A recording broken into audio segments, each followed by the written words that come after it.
हिमाचल प्रदेश के लोक निर्माण मंत्री विक्रमादित्य सिंह ने निरमंड उपमंडल के ब्रो में लोक निर्माण विभाग के सहायक अभियंता कार्यालय एवं आवास भवन की आधारशिला रखी। इस दौरान उन्होंने बताया कि केंद्र से 2 रोज पहले ही हिमाचल को प्रधानमंत्री ग्राम सड़क योजना के लिए 2400 किलोमीटर सड़कों के लिए 2800 करोड़ का पैकेज मिला है। राजनीति से ऊपर उठकर कांग्रेस सरकार कार्य कर रही है। हिमाचल प्रदेश के लोक निर्माण मंत्री विक्रमादित्य सिंह ने रामपुर के साथ लगते कुल्लू जिला के निरमंड उपमंडल के ब्रो में लोक निर्माण विभाग के सहायक अभियंता कार्यालय एवं आवास भवन की आधारशिला रखी। इस भवन के निर्माण में 75 लाख रुपए खर्च किए जाएंगे। मंत्री विक्रमादित्य ने इस दौरान बताया कि केंद्र की ओर से प्रधानमंत्री ग्राम सड़क योजना के तहत हाल ही में एक मुश्त 2400 किलोमीटर सड़कों के लिए 2800 करोड़ का पैकेज मिला है, जिसमें कई सड़कों को अपग्रेड कर पक्का किया जाएगा। केवल आनी विधानसभा हलके को 35 करोड़ इस योजना के तहत दिए जाएंगे। उन्होंने कहा कि विकास के कार्य जो चल रहे हैं उनका इस दौरे के दौरान वे निरीक्षण भी करेंगे। उन्होंने ये भी कहा कि कांग्रेस सरकार राजनीति से ऊपर उठकर विकास के कार्य कर रही है। 1 लाख जो है वो 2400 किलोमीटर का पैकेज 2800 करोड़ का हिमाचल प्रदेश को मिलने जा रहा है।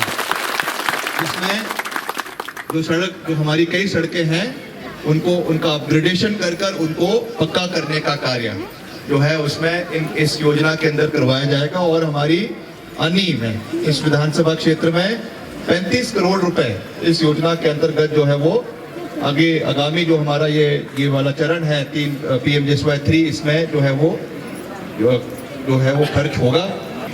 विकास के कार्य चल रहे हैं उसका हम व्यक्तिगत रूप से निरीक्षण कर रहे हैं। आज यहाँ पे हालांकि हमारा विधायक नहीं है कांग्रेस पार्टी का, मगर मैंने जो भाजपा के विधायक हैं उनको भी ये कहा है कि जहाँ तक विकास की बात है हम सरकार का और खास करके मेरे विभाग का पूरा सहयोग उनको भी मिलेगा, सभी प्रधानों को मिलेगा, जिला परिषद के सदस्यों को मिलेगा, क्योंकि हमने दलगत राजनीति से ऊपर उठकर विकास कार्य करने हैं। विकास किसी एक विचारधारा के लोगों का नहीं है, सबका है। तो यहाँ पे जो भी मुख्य समस्या है उसको हम पूरा करेंगे। हमारे माननीय मुख्यमंत्री जी आदरणीय सुखू जी के नेतृत्व में जो भी यहाँ के विकास कार्य है उसमें हम पूरा बजट प्रदेश सरकार की ओर से, केंद्र सरकार की ओर से इलाके में लेकर आएंगे और इलाके को मुख्य धारा से जोड़ने का हर संभव प्रयास किया जाएगा।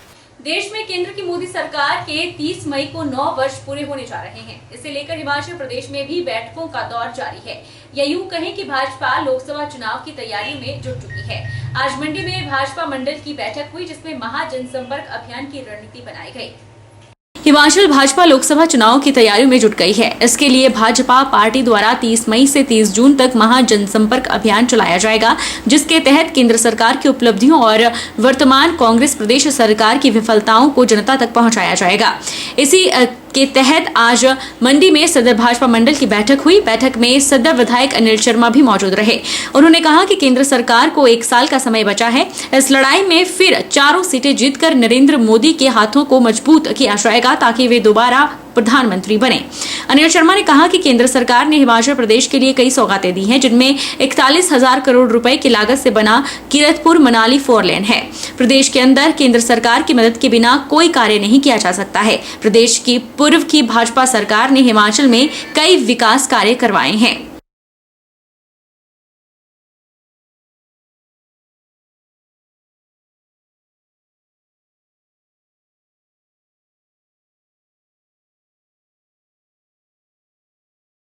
तीस मई से 30 जून तक विशेषकर अभियान जो है चलाना है।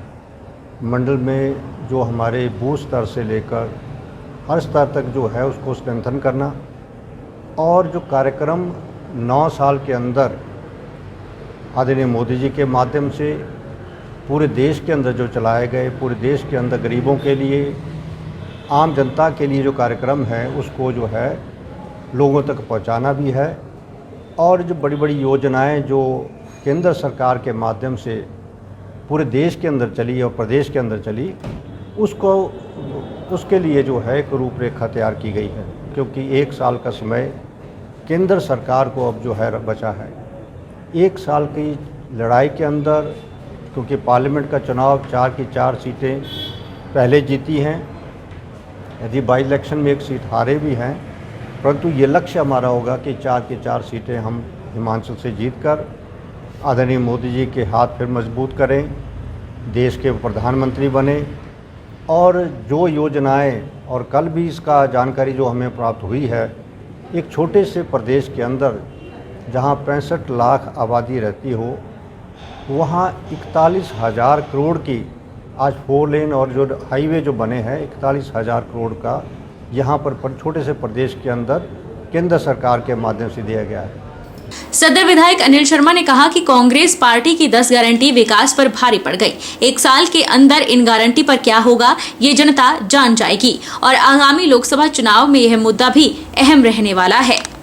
कांग्रेस पार्टी की 10 गारंटियाँ जो है वो विकास पे जो है भारी पड़ गई और यही कारण है कि 1 साल के अंदर उन गारंटियों के ऊपर क्या होगा ये भी जो है जनता जान जाएगी कि इन गारंटियों ने जो गारंटी के ऊपर सरकार बनाई है, क्या वो 1 साल के अंदर उन गारंटी के ऊपर क्या कर पाते हैं।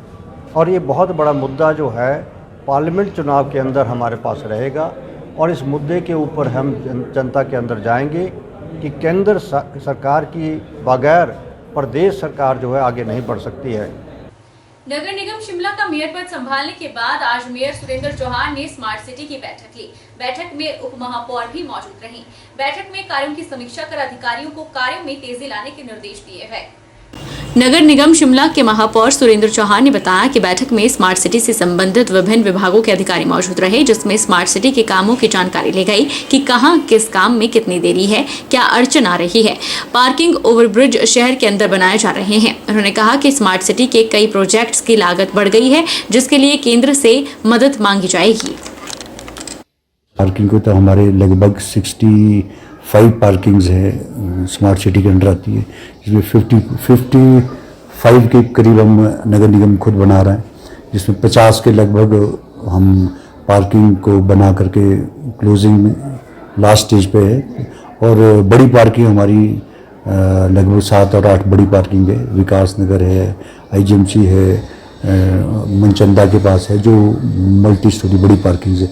और दूसरे डिपार्टमेंट्स में जैसे हिमोडा अलग काम कर रहा है, वो जो हमारी दुकानें हैं, शॉप्स का है, उसके बारे में डिटेल्ड में फॉरेस्ट डिपार्टमेंट पार्क्स बना रहा है। कुछ CPWD भी हमारे, क्योंकि हमारे नगर निगम में अलग अलग डिपार्टमेंट्स इन्वॉल्व है, तो सिंगल में नहीं। जैसे CPWD कुछ प्रोजेक्ट्स कर रहा है, जैसे उन्होंने कुछ बस स्टैंड से लेकर के जो रेलवे बोर्ड बिल्डिंग वाला एरिया है उसको वो डेवलप कर रहे हैं, डीकंजेशन ऑफ ट्रैफिक को लेकर के उसका स्टेटस भी मैंने पता किया। जो फॉरेस्ट के डिपार्टमेंट है जो टॉयलेट के साथ बना है वो CPWD ने किया है।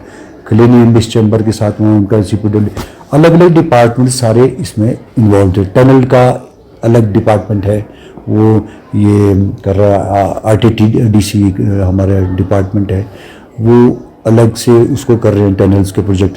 तो इनके सारे सबकी कितने पैसे हैं, किसके पास कितना पैसा खर्च हो रहा है, इनका क्या स्टेटस है, तो उनका सबसे मैंने कंप्लाइंस लेकर के सबसे ये भी कहा कि आप मुझे कंप्लीशन का भी समय दो और टाइम भी दो, और कितना टाइम आप लोगोगे। HRTC की बसेज आनी है हमारी, 18 बसेज है, जिसमें 12 या 8 हमारे पास आ गई हैं बड़ी बसेज है। और उसकी टेम्पो ट्रेवल्स चलाते हैं, 12 इनोवा चलाते हैं। और अलग अलग शहर से कई जगह डिमांड्स भी आ रही हैं, उसको भी लेकर के भी हम करेंगे। प्रदेश सरकार ने कर्मचारियों से किए वादे को पूरा करते हुए पुरानी पेंशन योजना को बहाल कर दिया है, जिसके लिए नई पेंशन स्कीम कर्मचारी महासंघ 28 मई को धर्मशाला में आभार समारोह का आयोजन कर प्रदेश सरकार का आभार व्यक्त करेगी। समारोह के लिए तैयारियों का दौर शुरू हो गया है।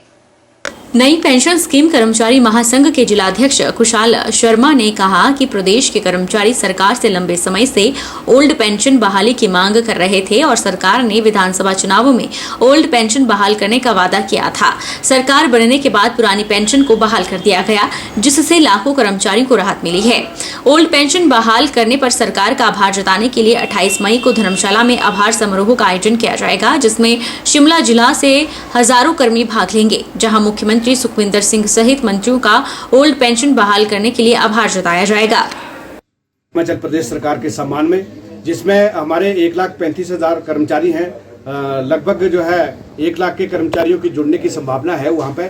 और इसमें जो है हमारी जो टीम है वो पूरे तरीके से काम कर रही है। और इस आभार समारोह के लिए पहले तो मैं स्वयं और पूरे एनपीएससी परिवार की ओर से प्रदेश मुख्यमंत्री आदरणीय श्री सुखविंदर सिंह सुक्खू जी का, तमाम मंत्रिमंडल, विधायकगण सभी का आभार प्रकट करते हैं और प्रेस बंधुओं का, जिनके बदौलत जो है ये मुद्दा काफी ज्वलंत हुआ है। और 28 मई 2023 को जो एक बहुत बड़ा आभार समारोह जो है धर्मशाला में हो रहा है, उसमें हम सभी को आमंत्रित भी करते हैं। और ये पुरानी पेंशन जो बहाल प्रदेश के अंदर हुई है और उन सीसी रूल 1972 की जो प्रोविजन था पेंशन का, हूबहू मतलब उसी तरह से जो है पेंशन दी गई है, जिससे एनपीएस कर्मचारियों का सेवानिवृत्ति का उपरांत का जो सेवा काल है उनका समय है वो ही जो है सिक्योर नहीं हुआ है। अपितु आने वाली जो भविष्य की होनहार पीढ़ी जो गवर्नमेंट सेक्टर में अपना भाग्य जमाना चाहती हैं, उन बच्चों का, उन विद्यार्थियों का भविष्य भी जो है सिक्योर हुआ है। उनमें भी एक जो है उत्सुकता ओपीएस की बहाली को लेकर के हुई है।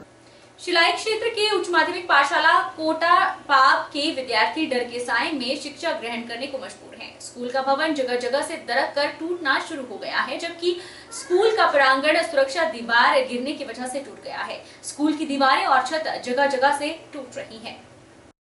टूटती दीवारें और उखड़ते दरवाजे, खिड़कियां, यह शिक्षा के मंदिर की तस्वीरें हैं। खस्ता हाल भवन कोटा पाब स्कूल का है। स्कूल भवन की दीवारें टूटने लगी हैं, छत का प्लास्टर उखड़ने लगा है, छत के सरिये नजर आने लगे हैं। विद्यार्थी और अध्यापक खतरे के साए में पठन पाठन का काम कर रहे हैं। स्कूल की सुरक्षा दीवार टूट चुकी है, बरामदा भी दरक कर टूट गया है। यहाँ से हमेशा बच्चों के गिरने का खतरा बना रहता है। मगर हैरानी की बात यह है कि शिक्षा विभाग और सरकार को दीवारों की दरारें नजर नहीं आ रही। स्कूल भवन के अधिकतर कमरों के यही हाल है। हमारे स्कूल की स्थिति बहुत ही खराब है। यहाँ पर एक पिछले साल दंगा गिरा है और अभी तक इसे ठीक नहीं करा गया है। और हमारे स्कूल में जो कमरे हैं उनकी स्थिति ठीक नहीं है, छतें टूटी हुई है और छतों से पानी आता है। इसीलिए हम सरकार से कहना चाहते हैं कि हमारा स्कूल ठीक करवाए एवं इधर टीचरों की भी काफ़ी कमी है, हमें टीचर भी लगवाए। हमारे स्कूल में डंगा गिरा हुआ है पिछले बरसात में, अभी तक इसे ठीक नहीं कराया गया है। तो मेरा सरकार से निवेदन है कि आप इस डंगे को जल्दी से जल्दी लगा दें। और यहाँ पर जैसे कि आप देख सकते हैं छतों, ये पिछले 7-8 साल से पड़ा हुआ है, इस पे छत भी डला हुआ है कमरों में और बच्चों को बैठने में भी दिक्कत है। जो कमरे ठीक है उसमें जब बरसात होती है तो पानी आता है। हमारे विद्यालय की हालत बहुत ही खराब है। यहाँ पर पिछले 1-2 साल में बरसात के मौसम में यहाँ पर हमारी सुरक्षा दीवार नीचे गिर चुकी है, जिसके कारण प्रत्येक विद्यार्थी को यहाँ पर असुरक्षित महसूस होते हैं। और पिछले 6-7 सालों से हमारे पर कमरे की हालत भी बहुत ख़राब है। वहाँ पर लेंटर की सुविधा अब भी नहीं हुई है और हमारे विद्यालय में बहुत सारे विद्यार्थी बहुत ज़्यादा है और हमारे लिए बैठने के लिए सुविधाएं भी अच्छे से नहीं होती है। जब हमारी परीक्षा होती है तब ऊपर परीक्षा भवन से पानी टिपकता रहता है, जिस कारण हमें परीक्षा देने में भी असुरक्षित महसूस होती है। धन्यवाद। सरकार से यही अनुरोध है कि वो यहाँ पर हमें अच्छी सुविधाएं दे ताकि यहाँ पर ये सुरक्षित दीवार फिर से वैसी अच्छी बन जाए। हालांकि पुराने भवन के बगल में कुछ नए कमरे भी बनाए हैं, लेकिन यह कमरे 2015 से अब तक पूरे नहीं हो पाए हैं। भवन पर छत नहीं डाली जा सकी है, जिसकी वजह से बच्चे पुराने टूटते खतरनाक भवन में ही बैठने को मजबूर हैं। स्कूल प्रशासन कमरों के निर्माण के लिए लंबे समय से शिक्षा विभाग से गुहार लगा रहा है। स्थानीय प्रशासन और शिक्षा विभाग 8 सालों बाद भी कमरों का निर्माण पूरा नहीं करवा पा रहा। स्कूल के प्रधानाचार्य बताते हैं कि बच्चों पर हमेशा खतरा बना रहता है। बार बार प्रशासन को स्थिति के बारे में बताया जा रहा है, लेकिन प्रशासन कोई सुध नहीं ले रहा। मुझे यहाँ जो है वो लगभग 6 महीने का कार्यकाल मैंने बिताया है, तो उसमें मैंने पाया कि स्कूल में जो है वो बहुत सारी समस्याएं हैं जिनका समाधान जो है वो समय पर होना चाहिए। जैसे मैंने देखा यहाँ पे कि एक हमारे यहाँ पे जो रिटेनिंग वॉल है वो बहुत ही टूटी हुई है और लगभग जो है उसकी हाइट जो है बहुत ज़्यादा है। तो अगर कोई भी बच्चा जो है वो खेलता हुआ या अनजाने में कहीं उधर से निकलता है और कोई अनहोनी घटना घटती है तो फिर मैं समझता हूँ इसके लिए जो है वो फिर प्रशासन ही जिम्मेदार होगा, क्योंकि बार बार बोलने पर भी जो है वो प्रशासन को कई बार बोला गया, परंतु इस समस्या का कोई समाधान नहीं हुआ। और दूसरे यहाँ मैंने देखा 3 कमरे जो हैं हमारी पाठशाला के भवन के लगभग मेरे जो साथी हैं उन्होंने बताया कि 2015 से जो है वो काम चला हुआ है, तो अभी तक भी उसके ऊपर जो है वो लिंटर सरकार नहीं डाल पाई है या स्थानीय प्रशासन नहीं डाल पाया है। तो मेरा निवेदन रहेगा सरकार से कि बच्चों की सुरक्षा के लिए, बच्चों के बैठने के लिए जो है वो उचित व्यवस्था करने के लिए जो है वो उचित कदम उठाए, क्योंकि ये जो है वो दूर पार गिरिपार का इलाका है, यहाँ पे पहले से ही सुविधाओं की कमी है। और दूसरे जो है वो पाठशाला में जो है वो यदि सुविधाओं की कमी होगी, अध्यापक जो है वो आप रख लीजिए कि अगर एसएमसी ना होती तो यहाँ जो है वो लगभग 2 या 3 अध्यापक होने थे, बाकी जो है वो स्टाफ जो है वो पूरा एसएमसी के ऊपर है। और उनमें भी कई पद जो है, जैसे शास्त्री का पद खाली है, डीपी का पद खाली है, पीटीआई आपका जो है वो क्या बोलते हैं मिनिस्ट्रियल स्टाफ हमारा कोई भी नहीं है। तो इन अभावों के कारण जो है वो बच्चे जो है वो हमारे यहाँ प्रतिभा की कमी नहीं है, बच्चे बहुत ही प्रतिभावान हैं, परंतु इन असुविधाओं की वजह से जो है वो बच्चों को बहुत ज़्यादा नुकसान हो रहा है। मेरा निवेदन रहेगा सरकार से, माननीय मुख्यमंत्री जी से, कि हमारी इस समस्या का जल्द से जल्द समाधान करें। देर रात नाहन में आई आंधी तूफान के कारण यशवंत चौक के पास पार्किंग में खड़ी गाड़ियों पर पेड़ गिरने से करीब आधा दर्जन गाड़ियां क्षतिग्रस्त हुई हैं। जानकारी के मुताबिक इसमें से 3 गाड़ियों को टोटल लॉस हो गया है। देर रात बारिश और आंधी तूफान के कारण नाहन माल रोड स्थित यशवंत चौक के पास पार्किंग में खड़ी गाड़ियों पर पेड़ लगने से आधा दर्जन गाड़ियों को नुकसान पहुंचा है। इनमें से 3 गाड़ियों को अधिक नुकसान पहुंचा। स्थिति के मुताबिक इन तीनों गाड़ियों का टोटल लॉस बताया जा रहा है। पेड़ के टूटने से गाड़ियों के साथ साथ लगते भवन को भी नुकसान पहुंचा है। गनीमत ये रही कि इस घटना के दौरान यहाँ कोई भी मौजूद नहीं था और इस घटना से किसी प्रकार का जानमाल का नुकसान नहीं हुआ है। इस दौरान पार्किंग में 1 दर्जन से अधिक वाहन खड़े थे, बाकी वाहनों को कोई नुकसान नहीं पहुंचा है। मामले को लेकर पार्किंग के मालिक राजेंद्र बंसल द्वारा वाहन मालिकों को सूचित किया गया और गनुओ घाट पुलिस को भी इसकी सूचना दी गई। दरअसल पेड़ काफी पुराना था और पेड़ अंदर से पूरी तरह से खोखला हो चुका था। हवा का रुख इतना तेज था कि यह पेड़ हवा की गति को सहन नहीं कर पाया और टूटकर गाड़ियों पर गिर गया।